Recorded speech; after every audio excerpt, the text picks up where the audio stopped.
introducing yourselves by saying your name and where you lived previously and where you live now. So Caitlin, do you want to start and let's go across? Yeah, my name is Caitlin. I lived in Donner House my freshman year and then moved off campus to an apartment in Oakland my sophomore year, and for the last 2 years I've lived in a house on Beeler. Hi, I'm Alec Peterson, and my freshman year I lived in Stever. My sophomore and junior years I lived in Fairfax apartments, and this year I'm living in the Highlands apartments. I'm Nathan. I'm a senior. My freshman year I lived in Hammerschlag, sophomore year I lived in Scoble, junior year lived in Donner, and now I'm the Safety Tower. Hi, I'm Michelle Wan. I lived in Stever my freshman year. I moved to Shirley Apartments my sophomore year, was an RA in Fairfax junior year, and I currently live in the Appleby house on the Greek Quad. Hi, I'm Yong. My freshman year I lived in Donner. My sophomore year I lived in Stever, and this year I'm living in Woolly Gardens. So at this point we can open it up to any questions people in the audience have. So for the Webster and Fairfax apartments, there are apartment doubles. I was wondering if you knew how many there were, / how, like what the chances are of getting that one. So it depends a lot on how many people retain their apartments from the year before, as well as what time slot you pull in the housing lottery. But there are more doubles in Fairfax, like the standard and the efficiency, than there are triples. I think there's like only a few every floor. So the chances of getting a double are higher. For me, when I was applying for housing after my freshman year, I did block housing, and that kind of increases your chances if you can get like 5 other people to apply for 3 rooms that are close together. And also, my little brother, he did the housing thing last year, and he couldn't find a roommate, so he did like the general room selection. And so he waited a little bit longer than after everybody else had secured their blocks and got the rooms that they wanted and got matched with the roommate. He ended up getting an apartment in Fairfax. So I don't think it's terribly difficult, but if you want to increase your chances, I would say block housing. Okay. Any other questions? So Caitlin, you live off campus, so why did you choose to go off campus versus staying in upper-class housing on campus?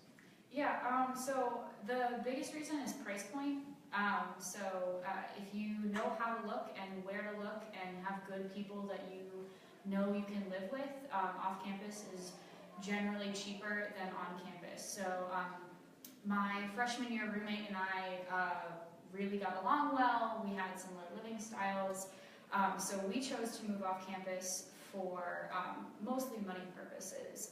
A lot of the reason that on campus is a little bit more expensive is you get a lot of stuff out of it. So you get 24/7 maintenance, you get an RA, you get a lot of infrastructure, but we felt that we didn't really need it. I'm an architecture major, so a lot of my time I don't spend at my home doing work. I will do work on campus, so I still felt like I had a place on campus. So by moving off campus, I didn't feel any more disconnected from the CMU community.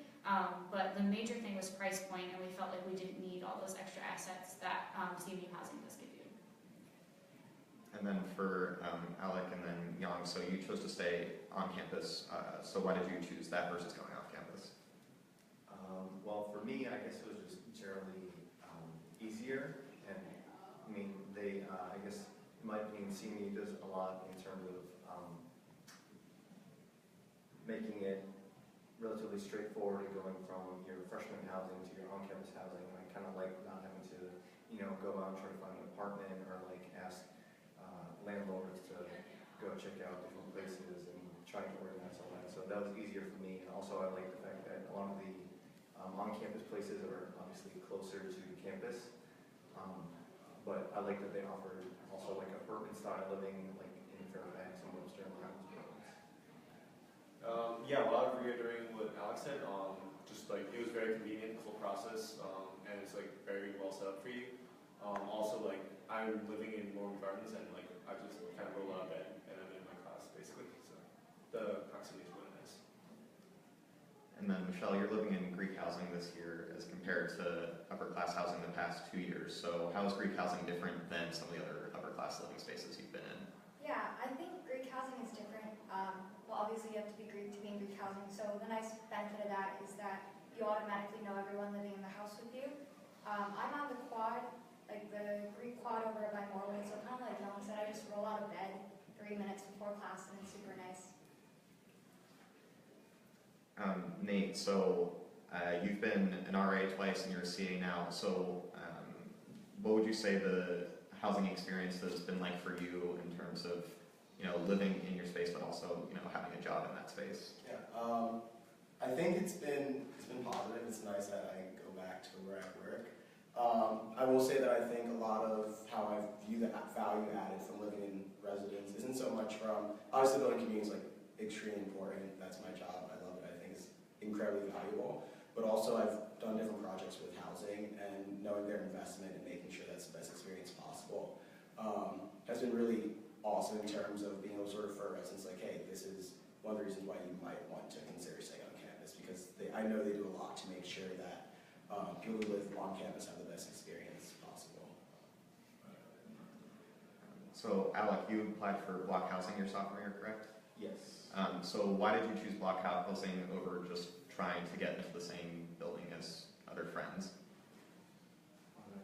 Okay, so as a freshman, So essentially, what's the benefit of doing block housing?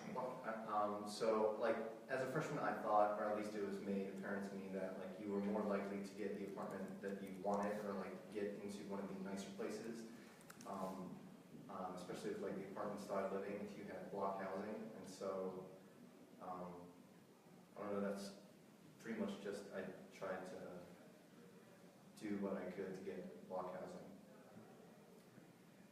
So we have a question from the Facebook Live about summer storage options. Nate and Michelle both have been RAs, and Young's been an RA as well. Do you want to talk about what storage looks like for people who stay on campus? Sure. So as for people who stay on campus, correct me if I'm wrong, you get 5 boxes of storage that you can put. There's various locations online, so some places fill up faster than others, so as long as you get your boxes there in time, it's pretty easy to go back the next year at the times that they have pickups. You can also, it is first come, first served, but there is enough space for everyone. But one of the cool things you can, at least for me, this was my experience, I put stuff in storage where I was going to live the year before pretty much every year, and then I just moved in, and it was right there. So that was one thing I just didn't have to worry about in terms of transporting stuff. So having summer storage available has been super awesome. Kaylin, so for you living off campus, how has storage worked for you? Have you moved in between years and that affected how you stored things? Can you just talk about that? Yeah, so after my freshman year, because I was moving off campus, I wasn't eligible for summer storage. I ended up being able to move all my stuff back to my house. So I was fortunate enough to be able to do that. But at the end of my sophomore year, not only was I able to I had a year-long lease, so I was able to leave everything set up. I ended up having a job in Pittsburgh that summer, so it was really convenient to just stay where I was rather than having to move somewhere else in campus housing or otherwise. Also, now that I live in a house with a basement, I not only have storage in the summer for myself, but I'm also able to provide it for people who may have, things that they're extremely breakable or something, and they just want to, know it's in my house rather than other people could be. I don't know. So I think that, but if you're not going to be here over the summer, you have summer storage if you have a year-long lease, but then you kind of do have to go through finding someone to take over your lease for a summer, and so get a sublet. So it's kind of just one more thing to think about, but it's also one less thing to think about.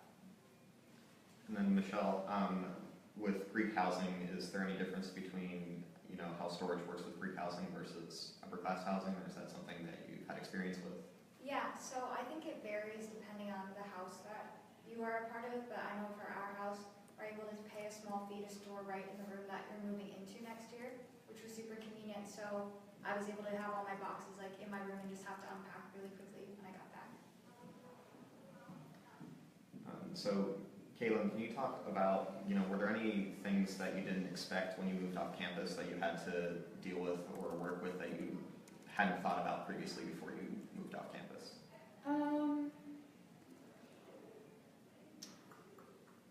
I think one thing that was, when we were looking for places, you hear just lots of rumors about when you should start looking, where you should start looking, what sites you should start using. And I happened to be in a group of people, both times I ended up looking for housing, where other people did all the work of like the looking for it. And so I just didn't expect it to have, so many moving parts. So the first thing we tried to do was get like a huge group of us all in one house together. And what was kind of unexpected is how rare that actually is. I think you hear a lot about, oh, me and my 6 friends just like live in this house in Squirrel Hill. And then when you actually start looking, it's most places you can't have more than 3 people in a house, and most places aren't actually that big, or if they are that big, they're not very well maintained.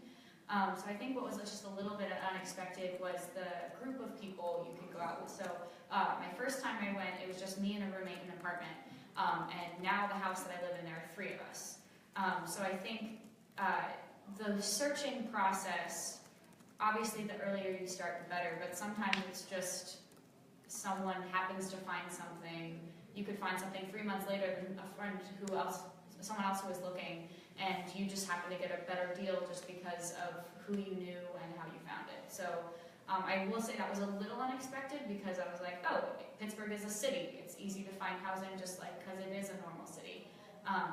And so just for anyone moving off campus, just know who you're going with and who you're living with, and just be in constant communication with them, because if one of you finds something and someone else finds something else, you don't want it to get messed up. So, Young, when you were moving into Moore Gardens this year, so are you in a block this year, or were you just with a roommate? Oh, I'm just with the roommate. Okay, and so how did that work in terms of room selection, getting a number and, going through that selection? So he was living in Moore Gardens last year as well, so he retained his room, and then, but his roommate was moving out, so he needed someone, and I just kind of filled in that spot. I believe he handled most of those logistics. I believe just a couple emails to the housing coordinators, kind of took care of everything. So it was a very simple, convenient process. The hardest part was about just going to the housing portal and clicking a few buttons. And then Alec, when you were moving into the Highlands this year from Fairfax, did you do that through general room selection, or how did that work for you? Yeah, so I did it through the general room selection website, and so basically housing just sent me emails saying these are the days that you have to apply for housing, and these are the times that you and your roommate can go to the portal. And so I had an earlier time than my roommate, so I selected the rooms in the Highlands apartments, and there ended up being lots of available rooms, and so we got the choice. And the number that you were assigned, so you said that you had an earlier number than your roommate. Yeah. So those are, just so people know, those are randomly assigned numbers. And so since you were going to be a rising senior, did you have first pick over where to choose living for next year? I believe it was the case that rising seniors got to choose one day, and the day after rising juniors did, and then sophomores, I think. So folks who are living on campus right now, we can start with Alec, and then Michelle, and then Young, because Nate, your housing's a bit different. Do you just want to talk about the amenities that come with the room that you're in right now? So furniture, Wi-Fi, or anything like that? So for the Hans apartments, it's a very new dorm. It just opened this year, and so I think a lot of the amenities are really, really nice. In Fairfax, they had these Comcast internet things. It's kind of a pain because you have to set up the router. But in the Highlands apartments, it's really nice because it's the CMU secure, so I can just easily connect to that. The amenities are kind of the same across the apartments that CMU owns, and that the RA supplies paper towels, trash bags, toilet paper, those kind of things. And that's convenient. And then what's really nice is that in the Highlands, and I think it's the case in Fairfax and Webster too, is that the laundry is free. Is that right? In Fairfax, I might be doing it. And so that's also very convenient, and I really like that. So I have a lot of the same amenities that Alec was talking about. So we have Wi-Fi through CMU Secure. We have free laundry.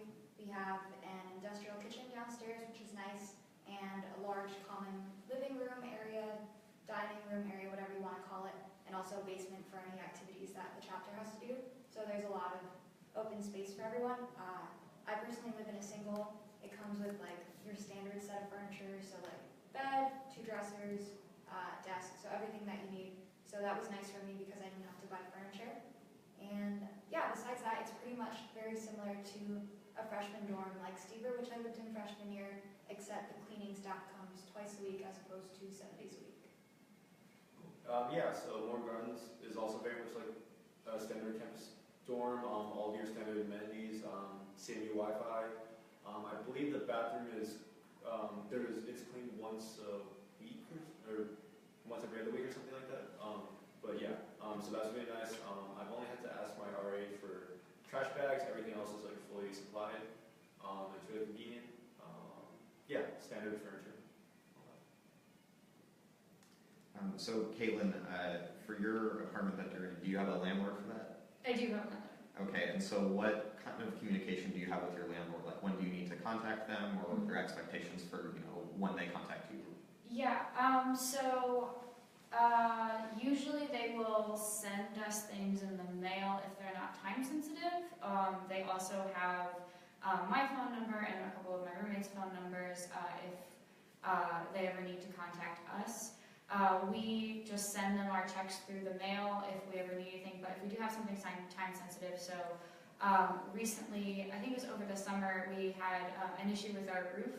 And we called them, and I'm pretty sure within 2 or 3 weeks it was resolved.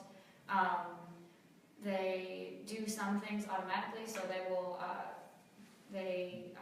shovel our driveway or the sidewalk in front of our house, which is really nice. And they also cut the grass in the back.